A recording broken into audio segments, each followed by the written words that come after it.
I like Conor Benn's chances better than before they interacted. Ryan said this is not going the distance. Do you believe him? I believe it's not going the distance. I think somebody's going to get knocked out. I think both their styles, when you match them up, like I told you early on, you got Ben, who can punch, right? And anybody that can punch always tends to put Ryan on the defense.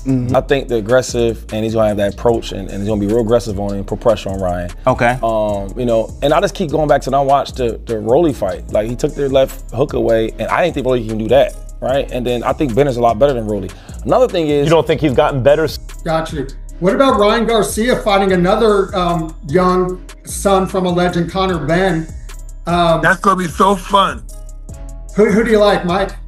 I like Conor Benn talks a lot of crap. I like him too, but I want to see what happens. Yeah. That's a hell of a fight. A final one for myself, and I'd assume a lot of people would have asked you about it today, but obviously Ryan Garcia and Conor Benn got announced. I know you'd have been asked about that fight before, but now it's announced. How do you think that plays out on September 12th? I think it's come about because of the political sphere of how boxing is at the moment, but in terms of fighting in the ring, it's a mismatch. I expect Garcia to win within 4 rounds. But listen, Conor Benn, they're saying he's punching a lot better at the lower weight division, but I just think Garcia's got— I cannot say, because Ben's been in big fights and the big stage as well. That Garcia's got that big fight, big experience, and he's got that good amateur pedigree, and his fights with Devin Haney in the amateurs and in the pros and all that stuff. And like I say, you're only one shot away, but I do slightly favour Ryan Garcia. Telling me one thing: it's about levels, right? And with respect to Conor, who I very much like as well, going in against a completely dehydrated and demoralised Chris Eubank because his physicality and health isn't in good condition, are going in against Ryan Garcia, who's fought at this level, who's fought Gervonta Davis, who's fought Devin Haney. Okay, there's been some controversy behind that, but notwithstanding that, we're talking about levels here. And are you all really beginning to make a case for Conor Benn to win this fight? Because I can't see that case. What was originally scheduled as a standard run-of-the-mill press conference suddenly descended into a state of absolute, unmitigated anarchy.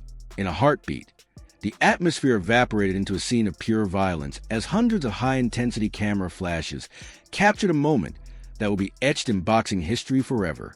Without warning, Conor Benn transformed into a guided missile, launching his entire body weight forward in a savage attempt to violently slap Ryan Garcia across the jaw. The eruption was so instantaneous, so raw, and so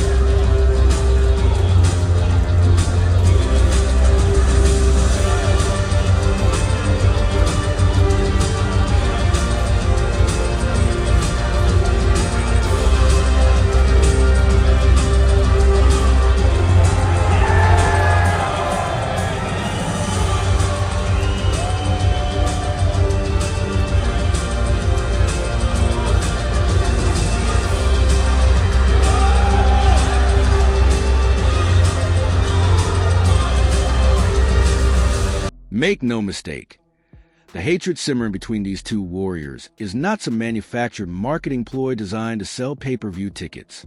This isn't professional wrestling. This is 100% pure, unadulterated animosity.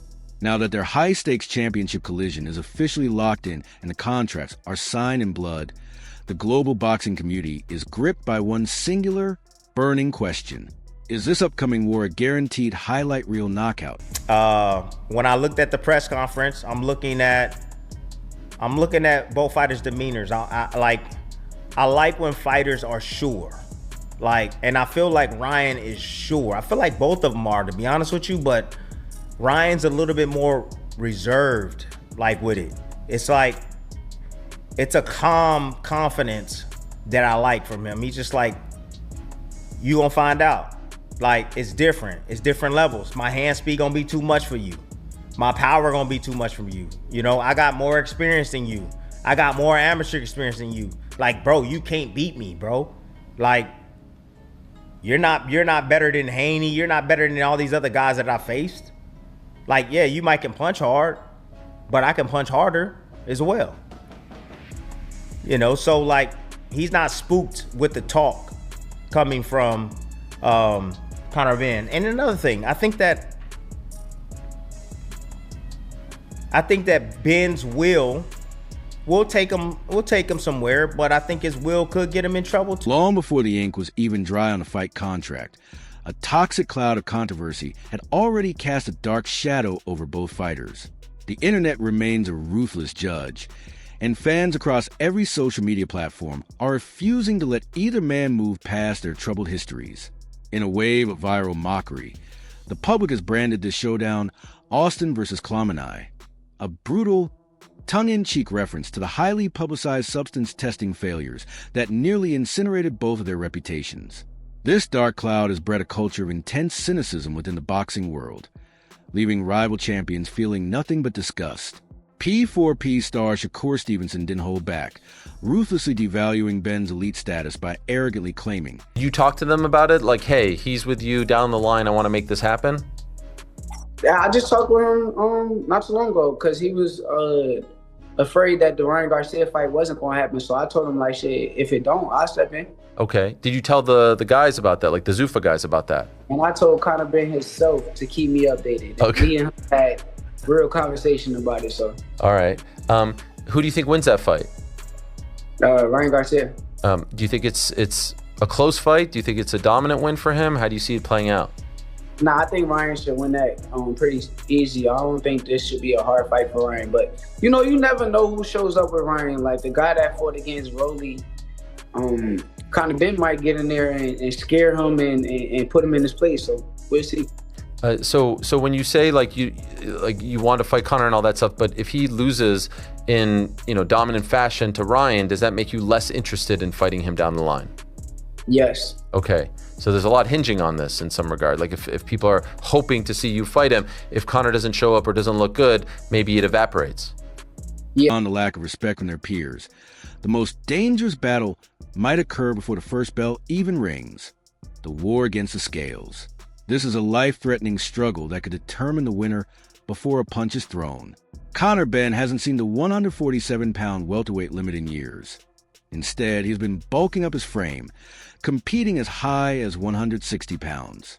Former undisputed king Josh Taylor has already sounded the sirens of alarm, publicly warning that forcing that much dense, brought to the roster is Conor Benn. We're hearing this fight with Ryan Garcia is imminent. Dana White at the press conference the weekend said it could be as soon as next week. What are your thoughts on that fight, both in terms of does it excite you, and secondly, what's your breakdown on it? Who do you think wins? It doesn't excite me at all, really. It's none other than a big fight. It's a big commercial fight. You know, Ryan Garcia's huge commercially, so is Conor Benn. Boxing ability wise, I think Ryan Garcia probably knocks him out, unless everything's all good and all that, you know. But I think that Ryan Garcia is just a better boxer. He's quicker, he's sharper, he's got more experience in the game. I don't think Conor Benn has done well, has improved a hell of a lot. He's quick, he's stronger, he's bigger and stronger than Ryan Garcia. But going off that last performance, I don't think Garcia's got anything to worry about. I think Garcia probably knocks him out after that last performance. Is there any route for Conor in your mind? Because we saw Ryan have flat performances, the Rolando Romero fighting Conor, up until the move up to 160 and trying to come back down to welterweight when he fought Benn. There is that. Like, you've got to give him the benefit of the doubt. He's coming back down to 147. Well, it wasn't 147, 148 or 149, was it? Well, it was 150. It was it? Oh, well. I thought it was maybe a little bit lighter than that, but He might have weighed in at 149, but was contracted at 150. right. Okay, so he weighed in 149. But then it goes another. It's coming down for 160, and after having all them. I don't know what to say, you know, because I might get a court case on my ass. Taylor's warning wasn't just for Benn. He made it clear that Ryan Garcia is skating on equally thin ice. History shows that dropping back down in weight after a period of bulking often leaves a boxer's body looking flat, structurally fragile, and dangerously drained. This is the exact physiological vulnerability that many believe was exposed during Ryan's recent, shaky, and highly criticized performance against Rolando "Raleigh" Romero. It might be a case of his body adjusting to being so heavy and taking off that muscle mass. It takes a bit of time to adjust to losing that weight again and getting your body used to it and being at that weight and performing and with the training load and all that at that weight. So it's maybe just a case of that. You know, he's done it now. Hopefully he's been in the gym. I don't know what he's like. Hopefully he's still staying in the gym and he's not put on too much weight. And he can probably get back down to 147 then after that. So it remains to be seen. The psychological warfare reached a fever pitch long before the physical violence erupted. Conor Benn, playing the role of the ultimate provocateur, knew exactly how to twist a knife into Ryan's psyche. During their intense face-off, Benn began relentlessly taunting Garcia in fluent Spanish, mockingly questioning his heritage, and screaming that Ryan isn't a real Mexican warrior. However, to the surprise of many, Garcia seemed entirely unfazed by the mental assault. Addressing the media with a smirk, Ryan... Today is what I gotta do. You know, things are getting kind of heated with Conor already. I just spoke with him. And, you know, he's a big attention seeker. He's even to the right of me right now. He's probably going to try to do something or something. I don't know. He's just a corny guy. I'm not too worried about him because in the ring, I already know my skills are that much better than him. He could do anything. He could push me. He could try to slap me. I'm just too quick for him, too clean for him. He's not going to beat me. That's it. He just told me that he's going to make you quit during the fight. That's great. What are your thoughts on that? Please make me quit. Make me quit. Please try. Because every time you come in, bow, bow, bow, bow. I'm like, damn, how many times am I going to hit you? Bow. Bro, take it easy. He's already ugly. I don't want that smoke. He's already ugly. He's about to get uglier. Trust. You seem very fired up. What does he have to offer in terms of threatening you? He just got a good mouth, man. That's good promotion. He's just a big yapper. That's it. That's what's going to be the best part about it. Benn laughed off the threats, firing back with supreme arrogance and dismissing Benn as nothing more than a corny, thirsty attention seeker who is desperate for a moment in the spotlight. 7. The legendary Nigel Benn, Conor's father and the man responsible for his ferocious fighting spirit, was quick to fire back with ice-cold confidence. Nigel insisted that Ryan Conor Benn. I like the way he talks, but he's got to be careful what he says. What do you think of what happens if Ryan steps in the ring with him? Oh, it's gonna be total war. But you know what? Our IQ is a lot better, and I know that for a fact. But it's okay. You know, he likes to sell the fight. He ain't more power to him. Garcia possesses absolutely nothing that they haven't seen 1,000 times before. He boldly proclaimed that his son has already been tested against every style imaginable, and he gave a chilling guarantee. This fight will never, under any circumstances, go to the judges' scorecards. The Benn camp isn't just looking for a win. They are hunting for a career-defining, highlight reel execution. 8. Despite... Got two guys who are very popular. Conor is very popular in the UK. Ryan is popular in the US, but probably worldwide with his YouTuber audience, his streamer audience. So I do think that, you know, fight makes sense from that perspective. How can you not make it? But as far as the kind of fight it's going to be, it's going to be a disappointment as a fight. I think it's a one-sided fight. I don't think Conor Benn is on that level. Call Ryan a YouTuber, call Ryan a streamer, call Ryan what you want. But when Ryan shows up focused, Ryan is still a world-class fighter, and that's for that reason he owns a world championship.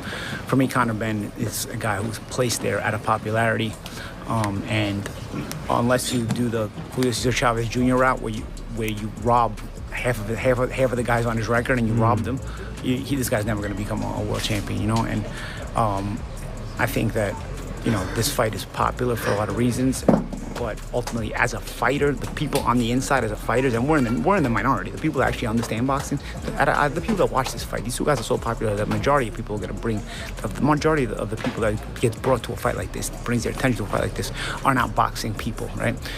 So they're just going to watch it out of the curiosity because both of these guys are so popular, and that's why these kind of fights cross over, right? But the minority is people like us who understand boxing.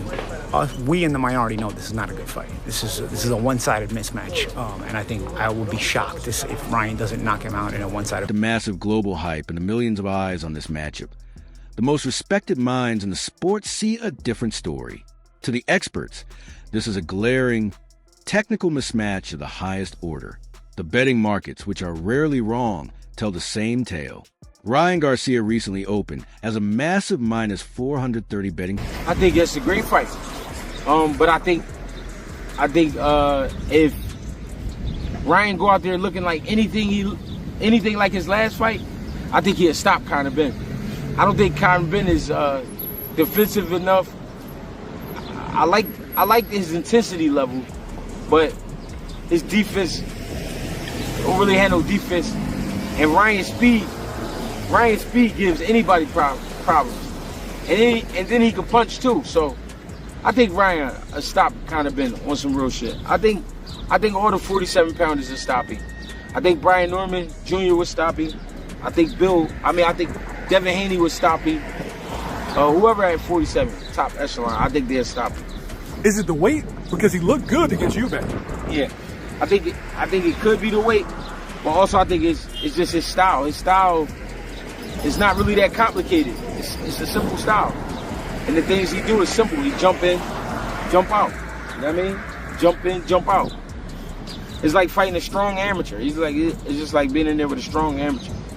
Regis Prograis said that he's the hardest puncher he ever been in there with. Yeah, but that's Regis Prograis after his legs have been through everything they could go through and gave out on him. His legs not even there. So for him to say that, that's cool. But I can't judge it off of Regis Prograis because you was able to still stand there and take the shots. 2, he ain't never really, you know what I'm saying? He ain't do you dirty enough for me to be like, oh shit. You know what I mean? You was still in there. You was still physically able. So I don't think he punching that hard. Favorite. Statistically, that gives him a staggering 81% implied probability of not just winning, but completely overwhelming and dominating Conor Benn from the opening second to the final blow. 9. Analytical heavyweights like Tim Bradley and Paulie Malignaggi have been vocal in their criticism, pointing out Benn's alarming lack of experience at the world-class level. They argue he simply hasn't... Ben Ryan Garcia. How do we see that one panning out? Because on paper, that is what should happen next. Suddenly, that's still not the big landmark name you want, though, is it? Not for Ryan Garcia, no. I mean, Conor Benn against Ryan Garcia, I think Conor Benn gets absolutely splattered. I've got to be honest, I don't think he's got a chance. He's not there yet. And I've said it before, and he gets the ump with me for saying it. But who's he beat? What's he done? Who's his biggest win? Chris Eubank. You can't say it's a big win. This guy finished Eubank years ago. And Eubank lost a couple of fights. He got battered by Liam Smith. And that's a level. It's like, what's Eubank done to warrant Conor Benn saying, I'm ready for world titles like this against this guy? I know he's just now become a new world champion and it'd be a good fight. But for me, I just think Ryan Garcia runs rings around him. I don't know if you agree or disagree. He might have a new dream. He might have a better dream.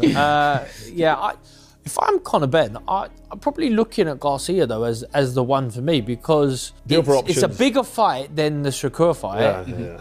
And more winnable. And more winnable. So yeah, it's more dangerous in some ways, but it's more winnable in others. And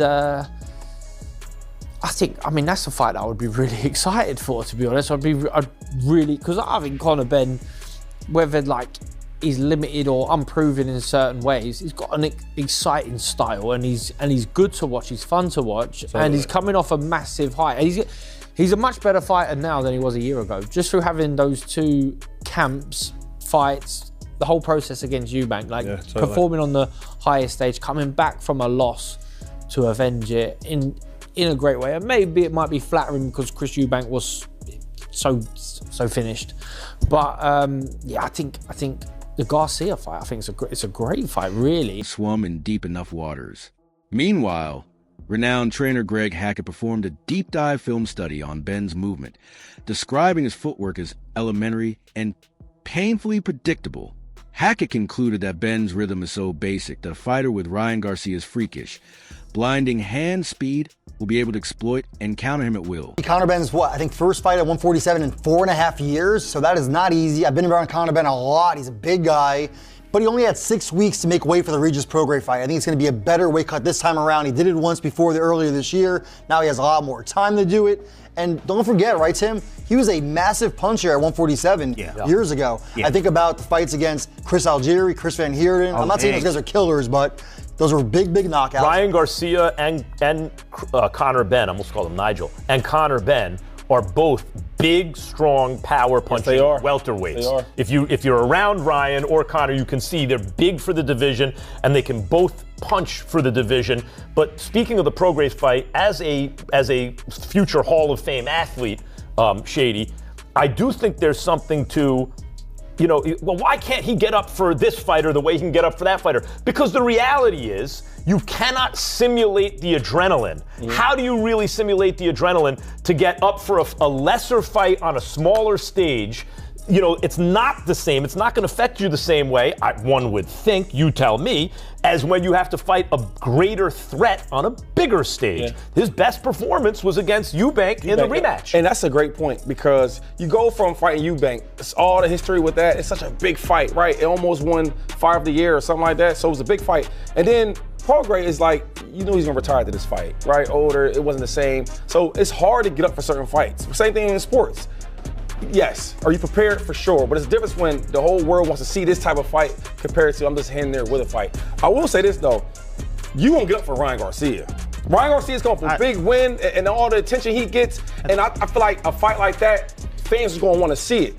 I think we're gonna get the best Conor Benn. I just believe that. Look, I disagree with that. 10.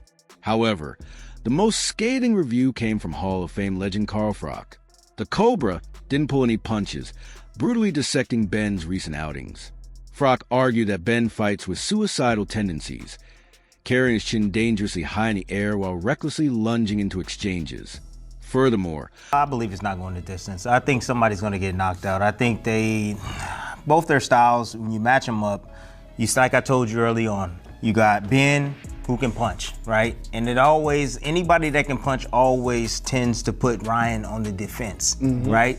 We haven't seen that scary shell. Remember, Barrios couldn't punch like that, when he turns his back like this and going that scary Luke Campbell shell. dropped him too. Luke Campbell dropped him. But I feel like Luke Campbell, Olympic gold medalist, by the way. Yes. I feel like Benn has a chance because he has a right hand, good right hand, a strong right hand. I think the pressure that he puts on he has an engine. Well, yeah, he keeps going, and you see the will that he has. Connor's mental is strong. Yeah, he's mentally strong. However, look, if he gets past that left hook, he got to get past that left hook, man. And one more thing. In his last fight, in Garcia's last fight, that right hand that he was throwing, very effective. Nice, in that fight. Yeah, you can see him starting to add new things to his repertoire. But more than just a left hook. That's going to be a punch. I believe that's going to be a definitive punch in this fight against. I'm going to go with Benn. I think the aggressive, and he's going to have that approach, and he's going to be real aggressive on him, put pressure on Ryan. Okay. And I just keep going back to when I watched the Rolly fight. Like, he took their left hook away, and I didn't think Rolly can do that, right? And then I think Benn is a lot better than Rolly. Another thing is... You don't think he's... Because with Conor Benn, he fights at 147, so I'm wondering, like, if you're going to fight him, where would you fight him at, number one? And number two, are you saying that from 140 to 147, you're willing to fluctuate and move back and forth as opposed to just moving up and weight or whatever? What's your intent? Well, my intent, look at my strength and conditioning coach, he said that he believes that I can make 140 comfortably. I trust, the people, my team around me. If the opportunity presents itself, I would love to fight Shakur Stevenson, or we could bring Gervonta back, from wherever he's at, resurrect him for, you know what I mean? Like, let's go. I want that. Right. If the opportunity presents itself, I just want boxing to be at the top. I want to make these fights happen, and I know I could beat these guys. Conor Benn, of course, 147, I would love to defend my title, and if that happens, let's do that too. Yeah, you know what? I'd be remiss. Listen, you're going to mention Conor Benn or whatever. I'm getting sick and tired of people talking about themselves at the welterweight division without mentioning the name Boots Ennis, because this brother is special as well, and we don't bring up that name nearly as much. When I think about Ryan Garcia, I think about a cat that I believe is box office. When he's on his game, he's must watch. No question about it. Is there a specific individual that you believe out there immediately after, assuming you fight Conor Benn and that happens and you win, is there a mega fight out there that you think everybody wants to see that stands above the crowd? There's only one. It's Devin Haney. We already know the history. We already know what happened. I don't want to get into that. But the world wants to see that again. I have something to prove. He has something to prove. that's the only fight that would make sense. Will it happen? That's where I kind of like vouch for Ryan. I'm like, man, he got skills. He's a skillful fighter. Then he got in there. I don't know what he was doing. Like, I didn't understand what was happening.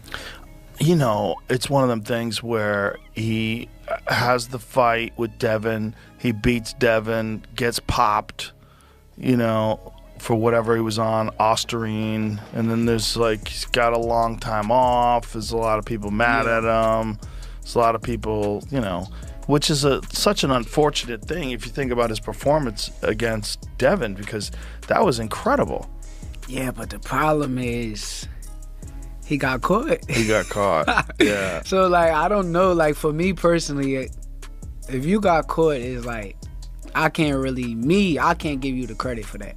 Right. Like, I don't